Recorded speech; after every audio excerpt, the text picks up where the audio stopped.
Oração. Quem vai fazer hoje a oração? Fala, Deise.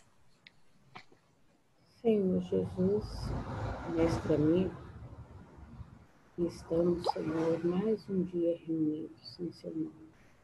Com a alegria, Senhor, de estarmos no caminho do seu aprendizado. Mas assim, Senhor, mesmo com toda alegria, nós lhe pedimos por aqueles que ainda não vos conhecem, por aqueles que sofrem nos leitos dos hospitais, nas calçadas, na desarmonia familiar, na saudade da perda do seu ente querido. Faça, Senhor, que nós consigamos aprender todo o seu ensinamento.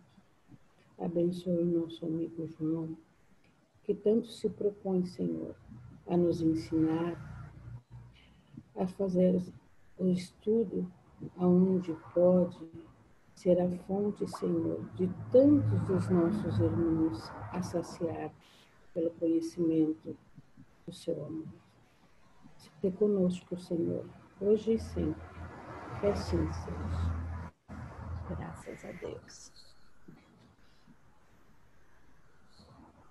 Bom, então vamos lá. Instruções dos Espíritos do capítulo Pedi e Obtereis, não é isso? Sim. Então é o final do capítulo e na segunda-feira a gente faz o resumo dele. E aí vai restar o último capítulo para a gente estudar. Beleza? Beleza. Então vamos lá. Instruções dos Espíritos, maneira de orar, uma mensagem de Adolfo Monod, né? Cardeal Monod. Então vamos lá. O primeiro dever de toda criatura, o primeiro ato que deve assinalar a sua volta à vida ativa de cada dia é a prece. Então ele está falando que nós devemos orar quando acordamos, certo? Sim. Então, quando acordar, a gente deve realizar uma prece. Vejam aí. É o primeiro ato, o primeiro dever nosso. Quase todos vós orais. Então, todo mundo faz oração, basicamente, né? Quase todos oram. Mas, quão poucos são os que sabem orar? Ora, qual é a razão pela qual a maioria das pessoas não sabe orar? É porque tem a fé pouco clara, um pouco conhecimento. E não tendo um conhecimento adequado a respeito da finalidade pela qual estamos aqui, da finalidade pela qual existimos, sobre a lei do progresso, faz uma oração inadequada. Não tem conhecimento a respeito de verdades básicas relativas à filosofia pela qual o homem existe. Que importam ao Senhor as frases maquinalmente articulais, fazendo dessas frases maquinais articuladas um hábito, um dever que cumpris e que vos pesa como qualquer dever. Então, vejam que coisa, né? Ele então dizendo para nós que nós, logo que acordarmos, devemos fazer uma oração, não é porque a gente está cumprindo um trabalho, é porque é assim que deve ser feito. Não. É porque é benéfico para quem ora. Uhum. Né? Não é um trabalho a ser desempenhado de forma penosa a oração, mas é assim que se faz.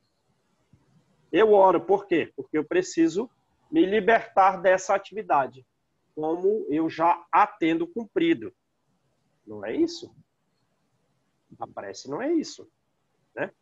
E vamos dizer, então, nessas preces, frases memorizadas, articuladas, sem que o coração participe, e às vezes a mente está até em outro lugar.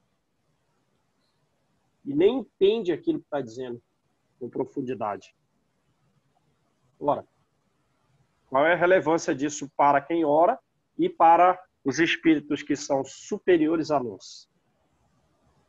A prece do cristão, a prece do espírita, seja qual for o seu culto, então, né, do cristão, do espírita, do católico, do protestante, enfim, seja qual for o culto, deve ser feita logo que o espírito haja retomado o jugo da carne, tá? Reprisando, né? Fortalecendo a ideia primeira. É bom que você ore quando você acorda, ao acordar. Deve elevar-se, então, ao que faz a prece. Ela nos eleva. Como se eu nem sair do lugar? Como é? Se elevar-se, eu estou parado no mesmo lugar. Deve elevar-se aos pés da majestade divina com humildade. Oh, mas eu não saí do lugar.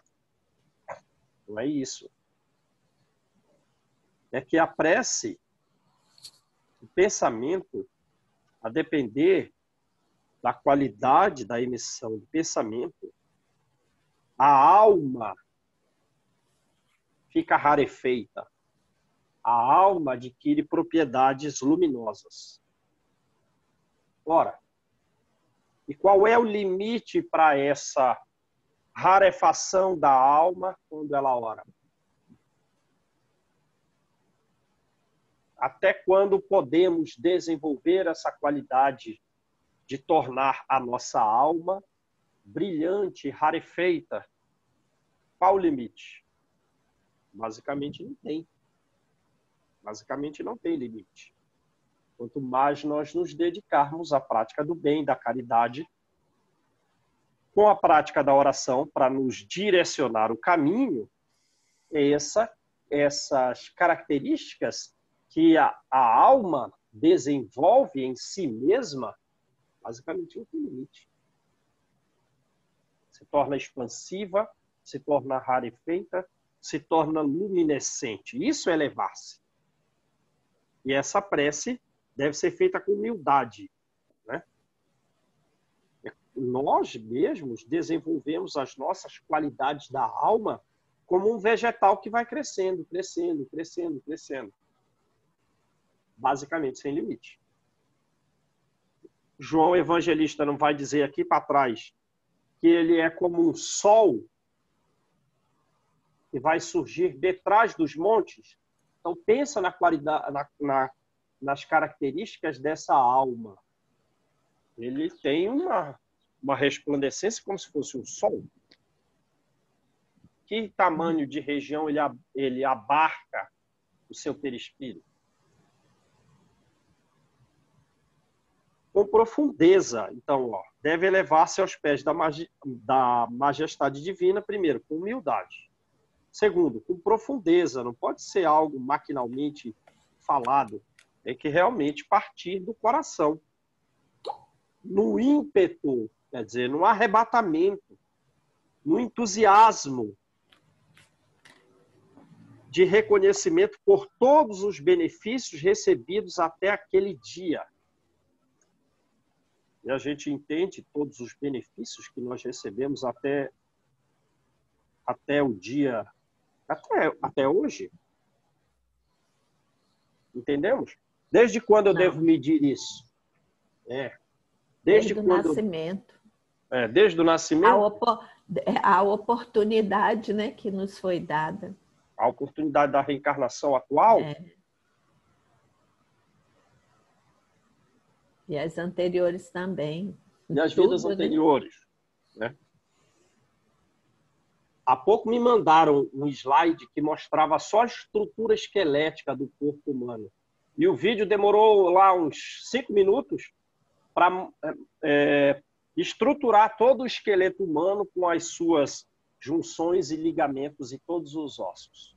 Pelo amor de Deus, só aquilo já é de um benefício recebido, né? que nós próprios recebemos, todos nós, ao longo de quantos milhões de anos, para que só a estrutura esquelética nossa tivesse toda aquela beleza. Vocês viram esse vídeo? Não. Eu mandei lá no grupo de estudo. Não vi, não. O vídeo demora 5 minutos para remontar do pé à cabeça, só a estrutura esquelética com os ossos e os ligamentos. Pelo amor de Deus. Foi na quarta-feira, João? No grupo de quarta que você colocou? Aham, nos dois, no outro também. Pela noite transcorrida, durante a qual lhe foi permitido, ainda que sem consciência disso, ir para junto dos seus amigos, de seus guias, para aurir no contato com eles mais força, mais perseverança. Mas nós temos a liberdade de ir ou não ao encontro de pessoas que nos estimam, que têm uma sabedoria como a nossa, no nível da nossa, que nos querem bem, ou que são mais evoluídos que nós nessas virtudes e, por consequência, nos podem direcionar a vida, nos aconselhar, dizer qual é a direção correta, nos dar mais força e mais perseverança para vencermos a nós mesmos, seguindo um bom caminho.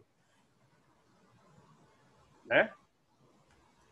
Mas 3/4 da população da Terra, conforme o livro Libertação, vão para regiões inferiores. E nesses locais, elas tramam os crimes, junto com os espíritos inferiores, tramam os crimes que acontecerão aqui no futuro. Sabiam disso? Uhum. Então, como é que os espíritos superiores podem avisar de um desastre, de um acidente, de alguma coisa, de um problema, de um crime que se queira cometer? Ora, isso foi planejado previamente. E o perispírito deles, mais rarefeito, capta todas as informações dos inferiores. Então, eles sabem tudo que está sendo tramado. E uma parte disso é permitido que aconteça. Mas não exatamente como querem os inferiores, em função do resgate que nós todos temos, mas os superiores não deixam acontecer exatamente como querem os inferiores, ou às vezes diminui bastante significativamente o percentual, ou evita total. Mas como eles sabem previamente, podem avisar os médicos. Ora, eles captaram o plano, né? Mas aquele 1/4 das pessoas que oram também antes de dormir e desejam ir ao contato de espíritos superiores, com esse contato, eles adquirem energia na alma, adquirem mais força, conselhos, perseverança. A prece deve subir humilde aos pés do Senhor, né? Já falou da humildade e agora tá. Já falou da humildade lá atrás, está falando novamente. Para lhe recomendar a vossa fraqueza, para lhe suplicar amparo, para lhe suplicar indulgência, quer dizer, tem tolerância. Tem tolerância comigo, Jesus. E misericórdia. E misericórdia. Agora, não pode ser também assim, né? Olha, eu vou lá e mostro a Jesus a prece humilde e falando da minha fraqueza, né?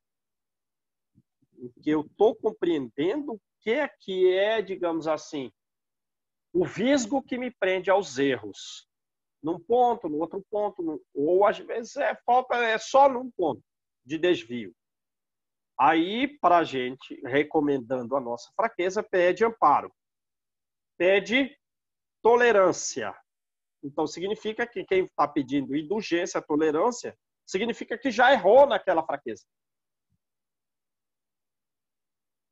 O amparo é para não voltar a cair. A misericórdia e a indulgência é em função do que já caiu. Mas eles vão ficar fazendo isso sempre? Não. No livro Missionários da Luz vai dizer que um passe de qualidade é até o 10º. Até o 10º passe. Do 11º diante, não.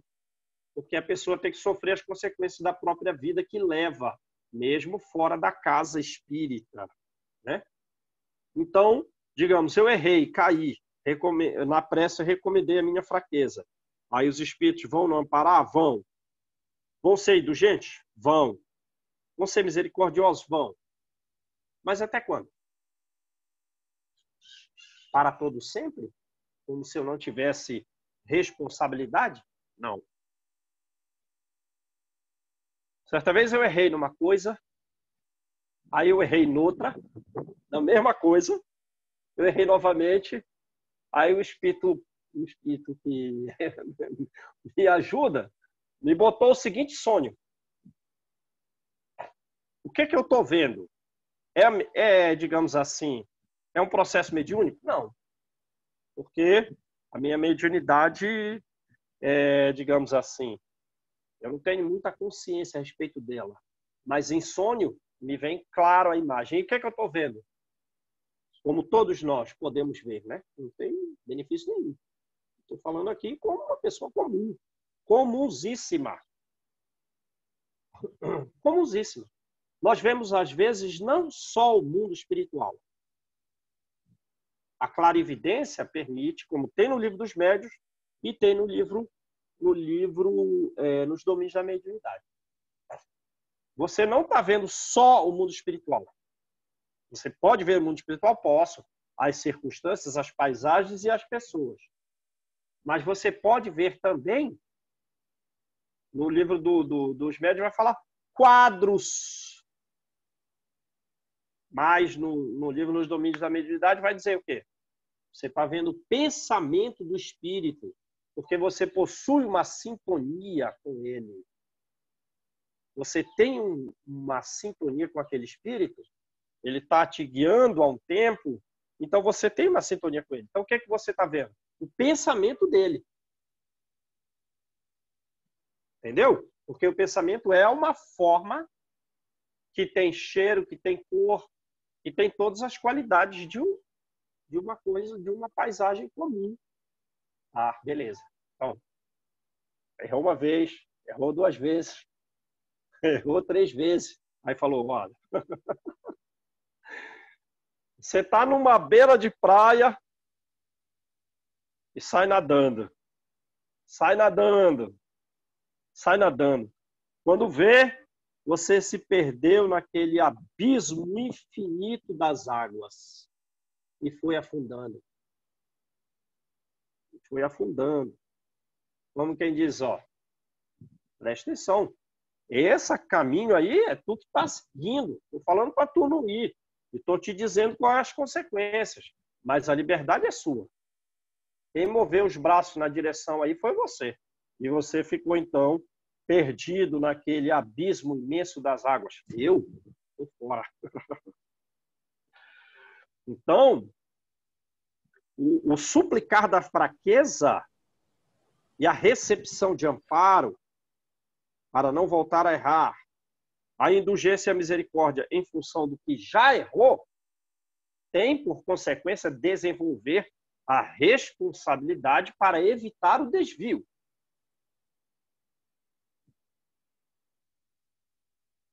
Deve ser, então, profunda. Repete a mesma coisa, são inclusive as mesmas palavras, né? 3 ideias básicas até agora. Quais? Orar ao levantar. Humildade, profundidade. Porque é a vossa alma que tem de se elevar ao Criador, para a mesma consequência repetida. Para o desenvolvimento das características espirituais. Quando termina essa elevação para o Criador? Basicamente, não termina. É claro que o livro dos Espíritos vai dizer que não, nós temos não podemos atingir a qualidade de Deus. Né? Então você pode imaginar, e existe, um espírito tão alto quanto a sua imaginação consiga pensar. Na verdade, mais alto. Mas ele não pode atingir a Deus. Quer dizer, então, é basicamente ilimitado, apesar de ter o limite de não se tornar Deus. Deve elevar-se para o Criador, transfigurando-se como Jesus se transfigurou no Tabor, a fim de lá chegar alva. Quando vai chegar lá? Né? Depois de quantas vidas? Digamos, então, a vida atual é um trecho dessa caminhada aqui, ele fala. A fim de lá chegar. Quer dizer, pelo menos a gente parar numa colônia espiritual superior, melhor que aqui. Que a gente pode ir para um local pior que aqui. Que nem colônia é. Quer dizer, se viu ir numa selvageria, sim. Mas a gente, aqui, ó, chegar alva e radiosa de esperança e amor. Beleza. Aí você vai ver lá, Jesus no Tabor. Onde está isso? Isso está em Mateus, querem anotar aí? Mateus, capítulo 17, versículos de 1 a 8, ou, como os evangelhos assemelhados. O pessoal fala os evangelhos sinóticos, quer dizer, os evangelhos semelhantes. São 3. Mateus, Marcos e Lucas. João é o evangelho mais espiritualizado. Né? Então, os evangelhos semelhantes são Mateus, Marcos e Lucas. E a transfiguração de Jesus no Tabor, que está no capítulo 17 de Mateus, versículos de 1 a 8, está também em Marcos, no capítulo 9, versículo de 2 a 8, está também em Lucas, no capítulo 9, versículos 28 a 36. Vamos lá. Então, vou ler aqui para vocês. Jesus toma consigo Pedro, Tiago e João. Tiago, o Tiago maior. Tiago maior era o irmão de João. Tinha o Tiago menor. Eles eram de tamanhos distintos. E também, espiritualmente, a evolução deles são diferentes. Né? O Tiago maior, ele tinha uma compreensão mais profunda, mais ampla, do que o Tiago menor. Mas não que o Tiago menor não fosse útil. Se não fosse a postura dele de extrema renúncia, digamos assim, a casa do caminho em Jerusalém não ia existir. Mas ele pegou os 3 mais elevados, ó, Pedro, Tiago, maior, segundo Marte, e João, seu irmão. Tiago maior e João era o irmão. E os leva, em particular, a um alto monte. E transfigurou-se diante deles. Jesus fez a oração. Seu rosto resplandeceu como um sol. E suas vestes se tornaram brancas como a luz. As propriedades perispirituais do perispírito de Jesus, o espírito crístico. Imagina a beleza da cena. Tenta imaginar, fecha o olho, você vê alguém irradiante de luz quando ora. Ora, quando a gente chegar no plano espiritual, se nós estivermos em ótimas colônias espirituais, isso vai acontecer todo dia. Isso João, vai acontecer todo dia. Ontem Lício me mostrou uma imagem, nossa, eu fiquei assim, ficou na minha mente, né? A questão, o sol como se fosse assim uma bola de futebol, tá? E a terra como se fosse esse pontinho aqui da minha lapiseira. Aí eu olhei aquilo, ele disse assim, Malu, olha a grandiosidade do sol, olha o que é o sol em relação, que a terra não é nada perto do que é o sol. Eu fiquei impressionada. E olha que tem sol, que se ele está no lugar do nosso, o nosso ia parecer menos que um grão de areia perto dele. O sol. É impressionante. Então, vamos lá. Então, ele... Jesus brilhando igual o sol, assim. É por aí. Porque o sol é morada de espíritos crísticos. E suas vestes se tornaram brancas como a luz. Eis que se tornaram visíveis para eles, para os 3, Pedro, Tiago e João, Moisés e Elias, conversando com Jesus. Em resposta, Pedro disse a Jesus, olha, Senhor, Pedro está dizendo, então... É o que Pedro falou, olha, eu só melhorei depois do Pentecostes. Porque até o Pentecostes, eu vivia dizendo para Jesus o que ele devia fazer. Eu não titubeava em atirar pedra nos outros e recomendava a Jesus que fizesse o mesmo. Então ele diz para Jesus, Senhor, é bom nós estarmos aqui. Se quiseres, faremos aqui, pelo menos ele falou se quiseres, né? Se quiseres, faremos aqui 3 tendas, uma para ti, uma para Moisés e uma para Elias. E o pessoal vem aqui, todo mundo te adorar, né? Adoraram vocês 3. Enquanto ele falava isso, veio uma nuvem luminosa, fez sombra sobre eles. E uma voz vinda da nuvem dizia... Agora eu vou ler primeiro as consequências nos 3, depois de ter ouvido essa voz, para a gente depois ler a frase do que disse uma voz direta. Então vamos lá, as consequências. Os discípulos, ouvindo isso, prosternaram-se, quer dizer, né? Caíram de joelhos com o rosto no chão. E tiveram muito, muito medo. Então essa voz disse assim, olha pessoal, vocês 3 aí, vocês têm que ouvir a Jesus. Foi assim? Vai despertar muito medo em 3 que eram, digamos, um sal da terra. O sal da terra. Não. O que disse essa voz? Essa voz disse assim, ó. Vou ler sem emoção. Aí, ó, para você ver, uma coisa é ler, outra coisa é interpretar. Eu vou ler aqui sem emoção. Vocês dizem se eu estou certo ou errado na minha emoção. Este é o meu filho amado, em que me comprazo. Ouvi-o. Quer dizer, Pedro estava recomendando uma coisa para Jesus. Aí veio uma voz do céu, falou alguma coisa. E de que forma falou? Porque eles ficaram com muito medo. Ele disse assim, Este é meu filho amado, em que me comprazo. Ouvi-o. Foi assim? Não foi assim. Então interpreta aí como é que foi a emoção dessas palavras.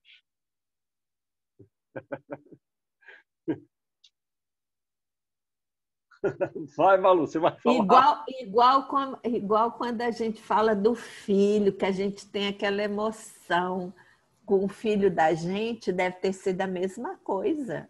Né? Falando do filho dele. Aquele amor que você tem pelo seu filho, que você é capaz de matar. Essa voz aqui não era capaz de matar, mas é uma voz retumbante, percebe? É uma voz de muita energia. Tem palavras tem sonoridades de amor na fala? Tem, mas é uma frase retumbante. Eles caíram no chão de medo. Como que eu, a sombra pura, vou interpretar a luz aqui infinita? Né? Este é o meu filho amado, em quem me comprazo. Chamou Jesus de filho. Pergunta. É Deus? Segunda pergunta. Deus fala? Terceira pergunta, com base na obra Os Mensageiros. Quem está na na atividade administrativa, na direção do planeta, quer ir para morar para Saturno, quer ir morar em Júpiter.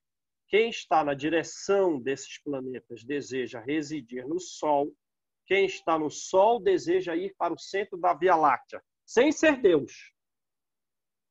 Espíritos elevadíssimos que dirigem a Via Láctea, e olha que depois tem outra galáxia, porque a nossa gira em torno de alguma outra, de Andrômeda, se não me engano, e que, por consequência, outros espíritos dirigem a galáxia de Andrômeda. Aí fica a pergunta: foi Deus quem disse? Percebe a coisa? Então,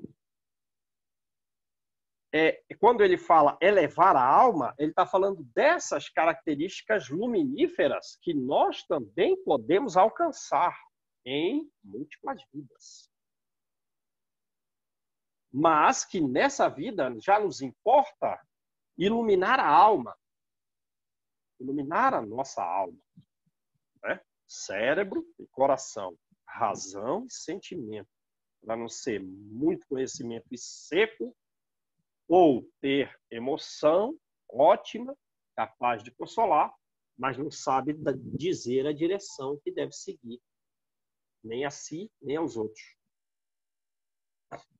Vossa prece deve conter o pedido das graças de que necessitais, mas de que necessitais realmente. Opa, como assim? Então, às vezes eu não sei o que eu necessito? Às vezes não sabe. Que espécie de homens somos, espécie de mulheres somos, que não sabemos realmente aquilo de que necessitamos e ainda nos orgulhamos da inteligência que possuímos, que sabemos, então ser diminuta. A gente não sabe nem o que é bom para a gente. Inútil, portanto, pedir ao Senhor que abrevie as vossas provas. Não, Senhor, diminui a carga aí. Está muito pesada. Inútil. Inútil pedir que vos dê alegrias. Ah, Senhor. Quero viver na alegria total. Inútil pedir isso. Inútil pedir que nos dê riquezas. Rogai-lhe que vos conceda os bens mais preciosos. Quais? Os bens da paciência. Que paciência? Da resignação. Tem resignação? Acontece alguma coisa conosco ou com pessoas amadas nossas, com o coletivo? Tem resignação? Ou está revoltado? E fé. Calma, isso tudo é passageiro e o remédio amargo é bom para a alma. Não digais como sucede a muitos dentre vós. Ah, não vale a pena orar porque Deus não me atende. Está pedindo o quê? Cessação de provas, duplicação de alegrias e riquezas? Não vai te conceder. O que é tudo que material, pedir? né? Pedir tudo material. O que é que pedis a Deus na maioria dos casos? Pensastes alguma vez em lhe pedir a vossa melhoria moral? Pensaste em pedir a melhoria moral? Senhor, eu sou orgulhoso e muitas vezes fico enraivecido com o que ouço das pessoas. Meu filho, você precisa de humildade. Pedir humildade? Meu Deus, às vezes eu sou sensual e tenho desejos mentais indevidos. Pediu a melhoria moral? Não, não pediu. Oh, não, isso você não pede, está escrito aqui. Bem poucas vezes pede. O que preferentemente vos lembrais de pedir é o bom êxito para os vossos empreendimentos terrenos. E tendes exclamado com frequência: ah, Deus não se ocupa conosco. Se ocupasse, não haveria tantas injustiças. Aí o cardeal aqui, né, Monod, vai dizer, se vai dizer com brandura, se vai dizer com amor, vai dizer que nós somos insensatos. Que nós somos ingratos. Ora, quem é insensato, então, não tem noção da insensatez que possui. Quem é ingrato não tem noção da ingratidão que possui. Se descesseis ao fundo da vossa consciência, quase sempre encontrareis em vós mesmos o ponto de partida dos males de que vos queixais. Ora, e o homem não se vê, então, por consequência, como ponto de partida dos próprios males, dos quais se queixa. Quer dizer, ele criou para si os tormentos, quer continuar como está, a gozar a vida e a se sobrepujar acima dos demais, quando vem o sofrimento consequência da própria vida que leva, pede o fim do sofrimento, mas não pede a causa, o fim da causa do sofrimento. Porque nem enxerga a causa, está nele mesmo. Não, meu filho. É falta de reflexão, vai dizer os espíritos superiores. Pedi, pois, antes de tudo, o vosso aprimoramento, e vereis que a torrente de graças e de consolações se derramará sobre vós. Quer dizer, então Deus já está à disposição contínua de derramar graças e consolações? Sim, está. Mas a falta de aprimoramento moral não nos permite ainda a recepção do que ele nos deseja dar. Certo? Capítulo 54, já lemos isso, hein? Né? De que trata o capítulo 5?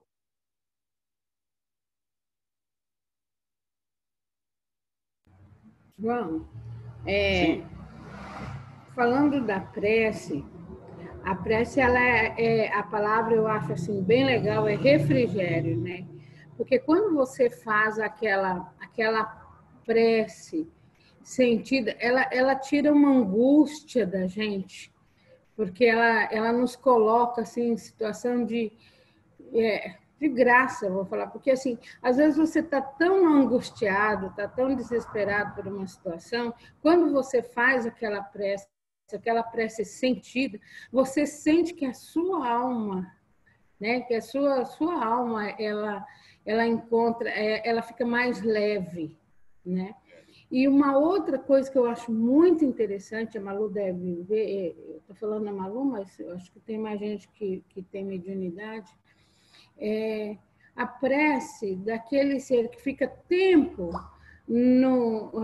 aqueles irmãozinhos bem endurecidos, quando ele consegue sentir uma prece que é feita por ele, que ele cai naquele choro convulsivo que a gente sempre vê, aquilo ali é de um alívio e de uma dor tão profunda, assim, de saber quanto tempo passou e o que ele perdeu e o que ele encontrou novamente. É uma sensação assim tão grandiosa que vale a pena ali. A gente, às vezes, eu falo assim, eu tô com preguiça hoje no trabalho. Mas quando eu penso numa situação dessa, eu me coloco assim à disposição e eu falo assim, gente, não é porque a gente está dando passividade, mas é o alívio que dá ao irmão, sabe? Eu nunca senti assim a sensação tão boa quanto essa de você ver aquele irmão que sofre, às vezes que está tempo, quando a prece toca ele. É maravilhoso, é lindo de você perceber assim a grandiosidade de tudo isso, sabe? Eu me comovo com essa história. Cada vez que eu vejo um espírito, quando ele chega nisso, e não precisa ser grandioso assim a transformação dele. A sensação parece que toca no perispírito, isso já é o suficiente para aquela dor, aquele cansaço, aquele desespero amenizar. É muito comovente até para a gente. É verdade, é verdade. Bom, a gente já leu isso, gente. Para a gente terminar o capítulo, vamos continuar aqui mesmo, né? O capítulo 5 é o Bem-aventurados aflitos. O item 4 vai dizer das causas atuais das nossas aflições, né? Lembram? Nosso caráter, o mau proceder, falta de limitação dos desejos, imprudência, levando a erros de todas as espécies na família, no trabalho, na sociedade, né? Com os filhos, com o cônjuge. Então, vamos continuar aqui. Deveis orar incessantemente, sem que para isso preciseis vos recolher ao vosso oratório ou vos lanceis de joelhos nas praças públicas. Quer dizer, ora constantemente, ora com muita frequência. Mas para essa oração, basta que você, né, pode orar em qualquer lugar, andando, em pé, no ônibus, no carro, né? Não precisa você entrar num local que você crê que seja especial ou que você deva assumir uma posição genufletida, de joelhos, num lugar ou no outro lugar. Não. Não, é pensamento. A prece do dia é o cumprimento dos vossos deveres, sem exceção de nenhum, seja qual for a natureza deles. Quer dizer, aí nós temos também que cumprir os deveres. Não vamos também só ficar na oração. A gente tem deveres, né? Temos deveres para com a doutrina espírita, é o primeiro de todos, está acima até do trabalho. Deveres com a doutrina espírita, de estudo e de prática do bem, né? Nós temos o nosso trabalho profissional e nós temos a nossa família. Então, as nossas atividades aí divididas em 4 campos. O estudo da doutrina, a prática da doutrina, né? Digamos, com serviço de caridade fora de casa, porque dentro de casa não está excluído o serviço de caridade, mas tem as atividades no lar e tem o próprio trabalho profissional. Seja qual for a natureza da coisa, vamos ter que cumprir. Isso também é uma espécie de prece. Aí ele faz uma pergunta. Não é um ato de amor a Deus assistirdes os vossos irmãos numa necessidade qualquer, seja essa necessidade dele moral, ou seja, então quais são os conselhos que daremos? O que consolo podemos agir diante da necessidade moral de alguém? Ou de uma necessidade física. Isso é um ato de amor. Ele está dizendo que isso, portanto, também é uma prece. Outra pergunta, mais comprida. Não é fazer um ato de reconhecimento, elevardes a ele o vosso pensamento, elevardes a Deus o vosso pensamento, quando uma felicidade vos advém, quando evitais um acidente, quando mesmo uma simples contrariedade vos toca de leve a alma, ao dizerdes em pensamento, sede bendito, meu Pai, sede glorificado, né? Meu Pai, meu Deus. Né? Então, puxa, foi uma coisa legal que aconteceu para mim. Agradeceu? Ou um acidente foi evitado. Agradeceu? Sofreu alguma coisa, poderia ter sido pior. Agradeceu? Né? E ainda, quando as coisas, mesmo que pareçam mais significativas, a gente sabe que a finalidade é dos sofrimentos, resgate de débitos para a construção da felicidade futura. Né? O espírita só pensa no que está atrás. Mas o que foi que eu fiz em outras vidas? Primeiro, pode não ter sido outra vida. As maiores causas origem dos nossos males está na vida atual. Está no nosso caráter, na nossa forma de proceder. Por consequência, um sofrimento que advenha, que haja permissão divina para que aconteça, tem por finalidade a construção em nós de um caráter melhor. Outra pergunta cumprida. Não é um ato de contrição, quer dizer, de arrependimento, de remorso, vos humilhardes diante do juiz supremo quando sentiste que faliste? Ainda que por um pensamento fugaz. Um pensamento pode indicar uma falha. Olha isso. Ora, Então, até em pensamento a gente pode nos equivocar, pode. Mas lembra lá de trás, às vezes com um pensamento equivocado. Mas a gente corrige aquilo, esse pensamento equivocado serviu de degrau para a subida.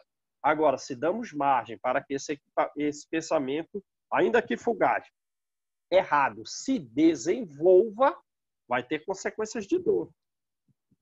Numa situação ou noutra, nós nos humilhamos diante de Deus para dizer: perdoai, meu Deus, porque pequei. Pequei por orgulho, pequei por egoísmo, pequei por falta de caridade. Dai-me forças para não falir de novo e dai-me a coragem para a reparação da minha falta. Não é um ato de arrependimento e remorso se dirigir a Deus dessa maneira? Ele faz a pergunta. Sim, é.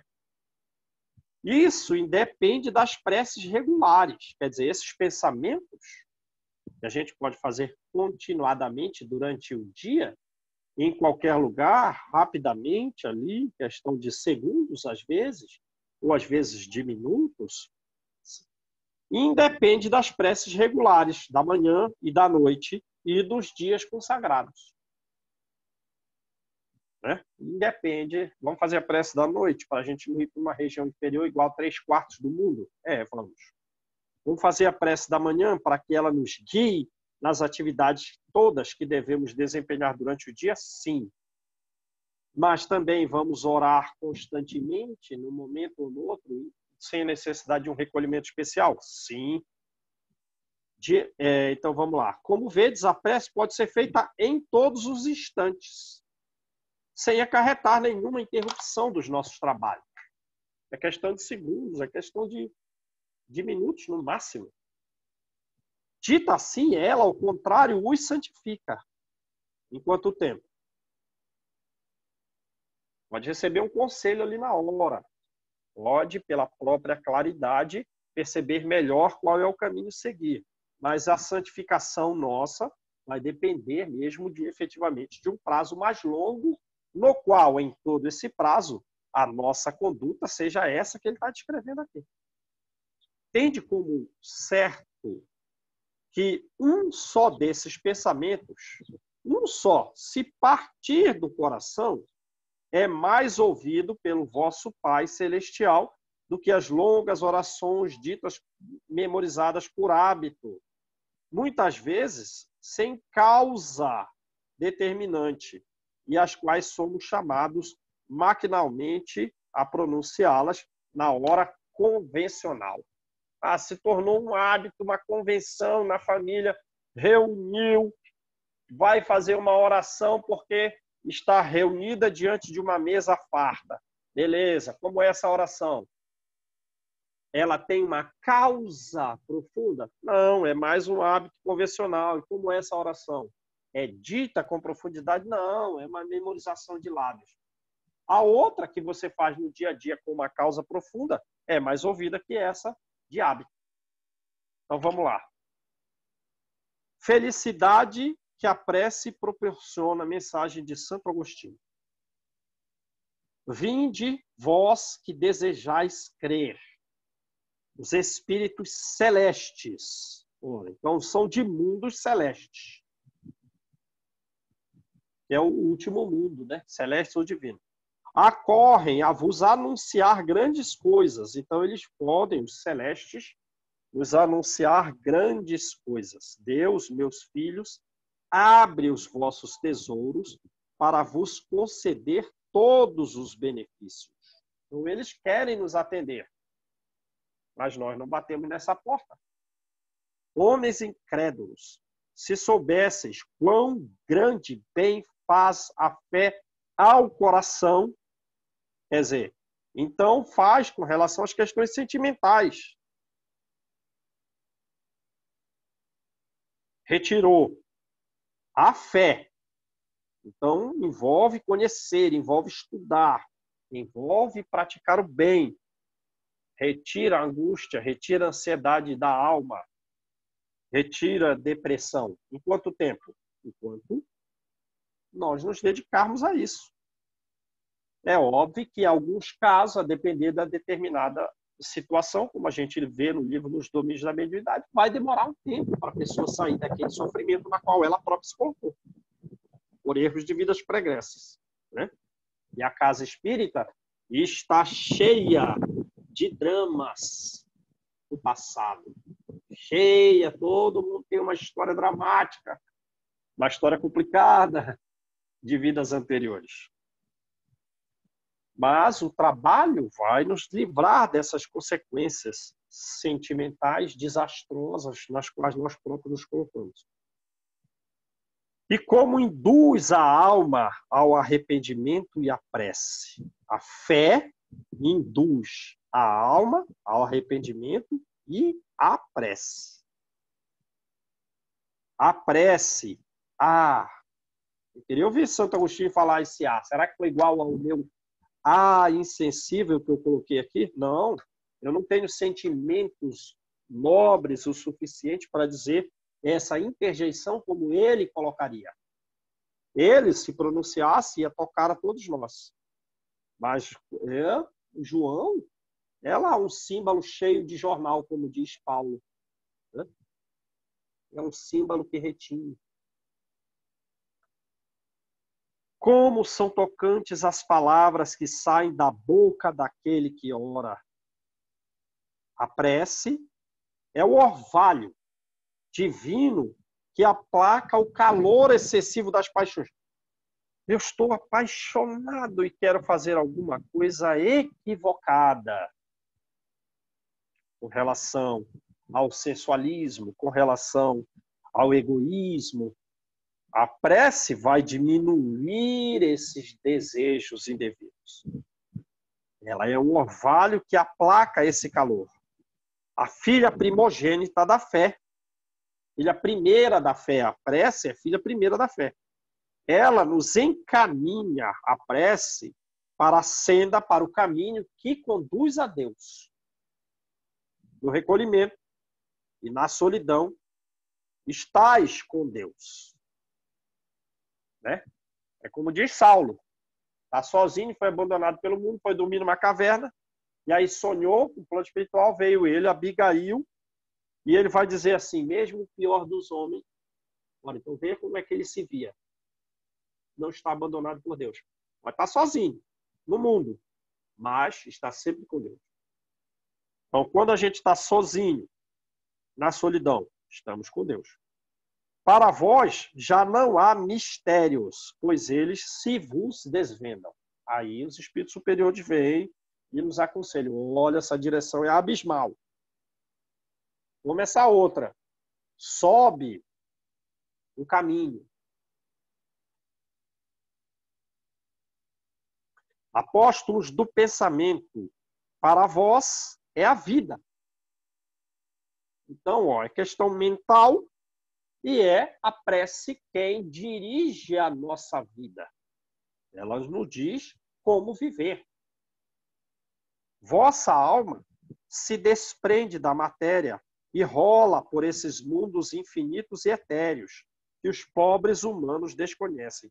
Aí pega um médium sonambúlico, um médium que entra no estado de êxtase, ele faz uma oração, bum, vai acima do umbral, vai numa colônia espiritual superior ali.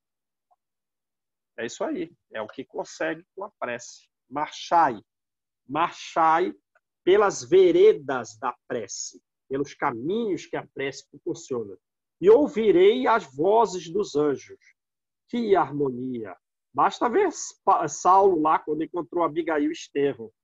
Foi para um local em que era uma campina verde, com estradas belíssimas e as flores eram luminescentes.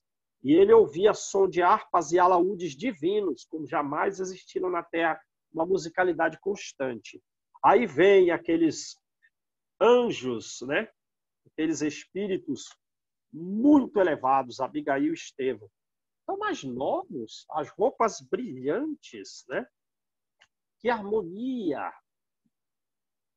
Já não é o ruído confuso e os sons estridentes da terra. Já não é, né? As palavras duras dos homens são o quê? as liras dos arcanjos, as vozes brandas e suaves dos serafins, essas vozes mais sábias e mais delicadas do que a brisa matinal. Olha isso. Quando brincam na folhagem dos vossos bosques. Encontram o espírito superior, o encontro com ele é mais refrescante que estar na beira da praia deserta e vem aquele vento agradável. Ou estar numa região de campina muito bela, num bosque próximo e vem aquela brisa agradável. É muito melhor o encontro com espíritos superiores. Porque por entre que delícias não caminhareis. A vossa linguagem não pode exprimir essa alegria. Não consegue. Tão rápida essa alegria entra por todos os vossos poros, tão viva, tão refrescante, é a fonte em que se bebe orando. Aí é isso. Aí você entra em contato com aquele espírito superior e se eleva. Doces vozes, inebriantes perfumes, que a alma ouve e aspira, quando se lança a essas esferas desconhecidas e habitadas pela prece. Vai em regiões muito altas. Livres dos desejos carnais. Todas as aspirações são divinas. Quer dizer, então, primeiro a liberdade dos desejos carnais, e nós temos que nos libertar disso, e todas as nossas aspirações almejadas têm características divinas. Também vós, orai como Cristo, levando a sua cruz ao Gólgota, ao Calvário. Quer dizer, vamos orar, mas como será a nossa vida? Ora, provavelmente, com significativos resgates. Quer dizer, estaremos carregando a nossa cruz na vida aqui na Terra, sem dúvida. Mas a mente elevada. Carregai a vossa cruz e sentireis as doces emoções que passam em sua alma, embora sob o peso da vida, sobre o peso de consequências de vidas passadas e, principalmente, da conduta atual. Né? É um peso do madeiro infamante. Ele ia morrer. Quem? Jesus. Mas, para viver a vida celestial crística na morada do Pai. Né? Beleza, gente?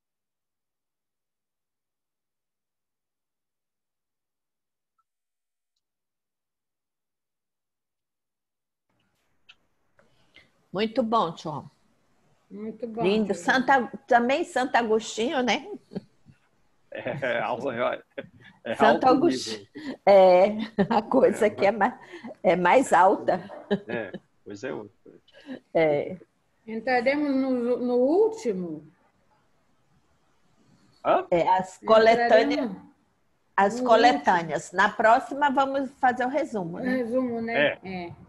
Aí é o último capítulo já. Legal, hein? Quem faz a oração, gente?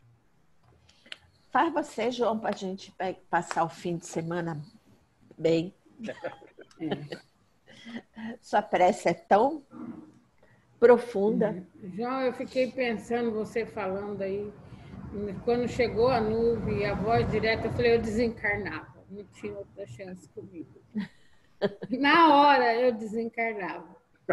Podia ser Deus, Jesus, qualquer um, eu desencarnava.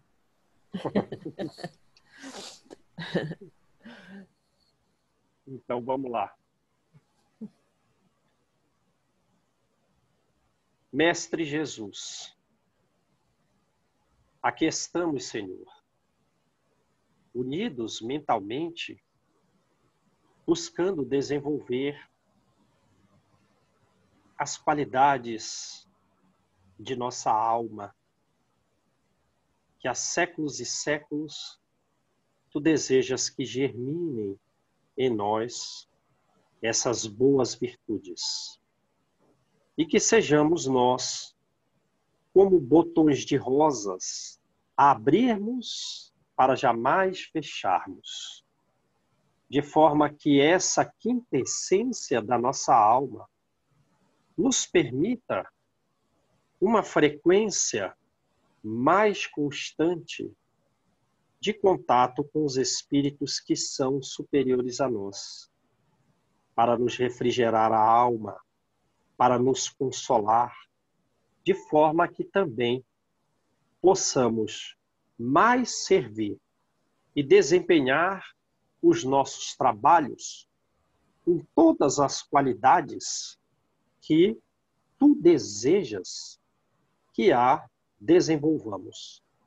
Não podemos fazer, Senhor, um trabalho meia boca, de qualidade não tão adequada como tu desejas que faça. Assim, Mestre Jesus, sabemos que, antes de tudo, aquilo que nós podemos realizar coletivamente exige que nossa alma própria brilhe, se distancie dos desejos carnais, como nos ensina Santo Agostinho, para que as nossas aspirações sejam efetivamente divinas e cada vez mais divinas. Assim, Jesus, transforma-nos num recipiente limpo e cristalino para que possamos receber essa linfa de luz que são esses pensamentos e energias dos espíritos superiores a nós que nos desejam encher o pote para o nosso próprio benefício e para o benefício da coletividade.